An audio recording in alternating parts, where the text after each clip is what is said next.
Assalamualaikum warahmatullahi wabarakatuh. Kembali lagi di program Business Incubation dari Jago Indonesia. Hal ketiga yang akan kita pelajarin bersama-sama adalah tentang Business Model Canvas. Nah, BMC sendiri adalah merupakan sebuah tool strategic management yang allows individuals, para pebisnis tentu saja, untuk mendescribe, mendesain, menantang, menemukan, atau pivoting their business melalui Business Model Canvas. Dan ini sangat sederhana dan sangat menyenangkan sekali. Banyak literatur-literatur yang kalian bisa pelajari dalam konteks Business Model Canvas.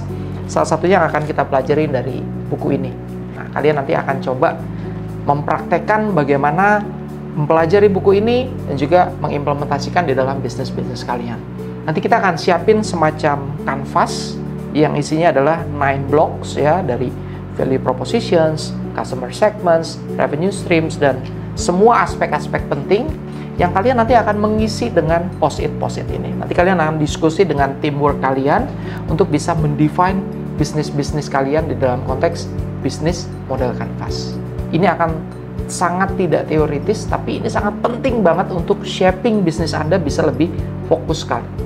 Sejarahnya, Business Model Canvas ini ditemukan atau dipropose initially oleh yang namanya Alexander Osterwalder ya, dari PhD disertasinya dia di tahun 2004 yang berjudul The Business Model Ontology: A Proposition in a Design Science Approach. Jadi pendekatannya itu sangat sederhana, dari yang very complicated, sangat luas, sangat banyak sekali yang dipikirkan dalam konteks bisnis, dan dia bisa mensederhanakan, mensimplify menjadi 9 blocks. Nah, ini yang akan kita pelajari nanti.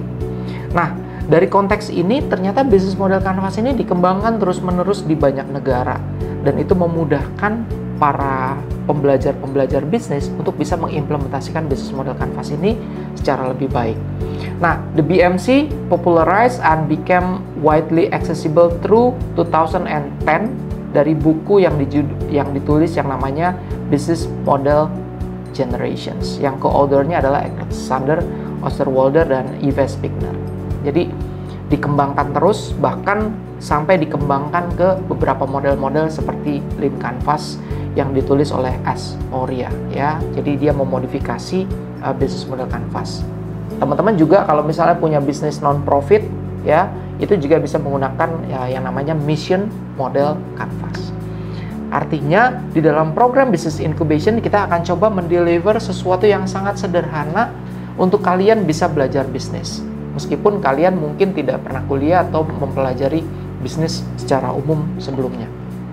Nah, kita tidak akan membuat ini menjadi sangat complicated, tapi yang sangat penting buat kalian adalah mempelajari yang disebut sebagai 9 blocks-nya nanti.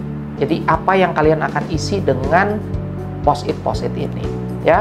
Mulai dari customer segment, kemudian value propositions, channels, customer relationships, revenue streams, key resources, key activities, key partnerships, dan cost structure.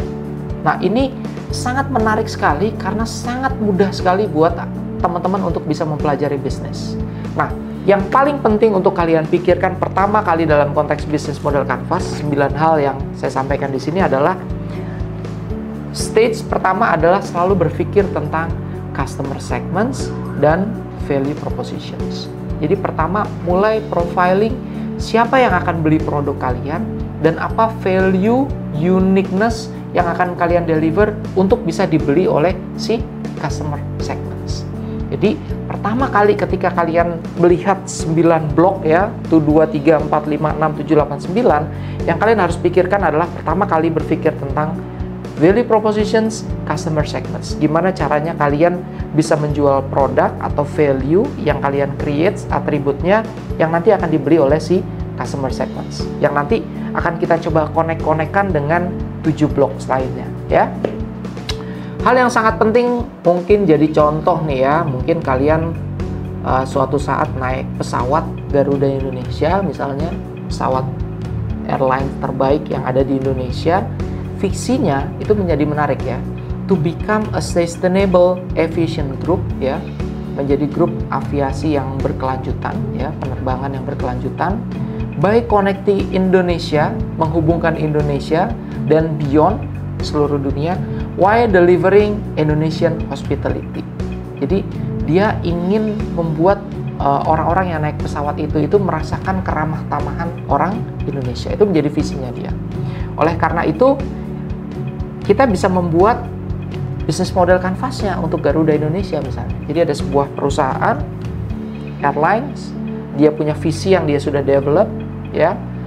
Kemudian kita akan bikin bisnis model kanvasnya. Nah, yang pertama kita pikirkan adalah siapa customer segments dari Garuda Indonesia dan apa value propositions yang akan di-delivers. Ya, misalnya segmentasi pasarnya adalah business and leisure travelers. Jadi orang-orang yang pengen bepergian dalam konteks bisnis dan juga orang yang pengen berwisata. Jadi targeting individuals and groups looking for premium and economy travel options. Bahkan mungkin Garuda Indonesia itu sangat terkenal dengan premiumnya.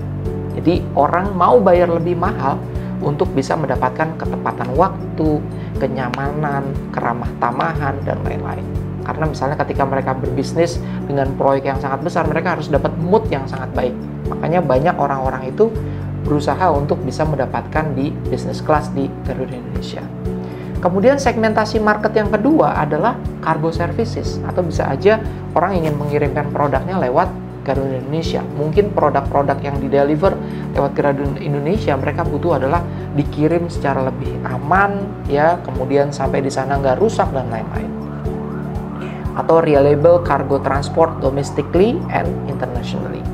Nah, kemudian ketika kita tahu segmentasi marketnya seperti ini, orang-orang profiling yang naik Garuda Indonesia seperti ini, maka yang harus kita pikirkan itu adalah apa value propositions yang akan di-deliver oleh Garuda Indonesia untuk para market-market seperti itu, business and leisure travelers.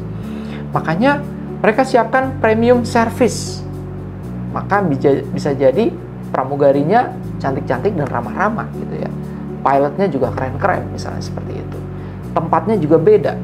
Nah, premium services inilah yang meng-offering, ya, menawarkan high quality in-flight service. Makanannya enak, kemudian ada entertainment seperti itu, tempatnya bersih gitu ya, comfortable dan lain-lain.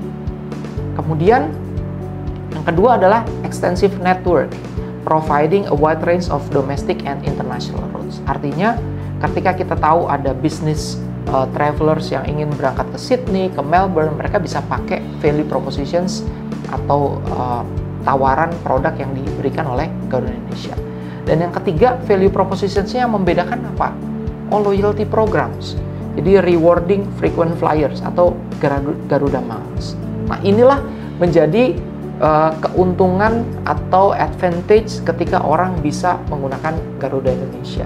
Oleh karena itu, dalam konteks bisnis model kanvas, kembali lagi apa yang membedakan Garuda Indonesia dengan airline lainnya adalah dari value yang dia pengen deliver, yaitu memberikan premium service, memberikan extensive network tadi, dan juga loyalty programs. Nah, kemudian channels-nya, gimana caranya mereka bisa menjual produk ini? Oh, dengan online booking, kita bisa langsung ke websitenya Garuda. Atau kita bisa pakai Traveloka misalnya, atau pakai Agoda, atau bookings.com dan lain-lain. Atau mungkin lewat travel agent, atau dengan direct sales, seperti itu. Nah, kemudian yang keempat, bagaimana mereka membangun relationship dengan customers-nya. Bisa dengan personalized service, ya, lebih pelayanan yang sangat-sangat personalized. Maka setiap pramugari atau pramugara mereka hafal satu persatu nama daripada passengers-nya, especially passengers yang ada di business class gitu ya. Sehingga ketika mereka disebutkan namanya, itu merasa kayak udah kenal, udah ada personalized dari layanan-layanan tersebut. Dan customer support 24/7. Misalnya saya pernah ketinggalan pesawat nih. Ternyata pesawatnya saya pikir jam 2 siang, ternyata pesawatnya itu jam 2 pagi. Saya telepon, no drama, no hassle, dia langsung bilang, oke, nggak apa-apa Pak, kita akan reschedule, Bapak harus siap malam ini untuk berangkat jam 2 pagi, misalnya seperti itu. So, call center, social media, email itu juga penting untuk bikin relationship dengan customers. Kemudian, hal-hal lain seperti revenue stream, cost structures, key activities, key partners, ini yang mungkin nanti akan kita coba diskusikan di dalam program Jago Indonesia di Business Incubation. Tapi intinya, kita ingin menjelaskan bahwa di program Business Incubation di Jagoan Indonesia, kalian akan mempelajari sesuatu yang sangat simple, sangat sederhana, sangat menyenangkan, dan tools ini sangat powerful untuk membangun bisnis Anda ke depan bisa lebih baik lagi. Oke, terima kasih dari saya. Assalamualaikum warahmatullahi wabarakatuh.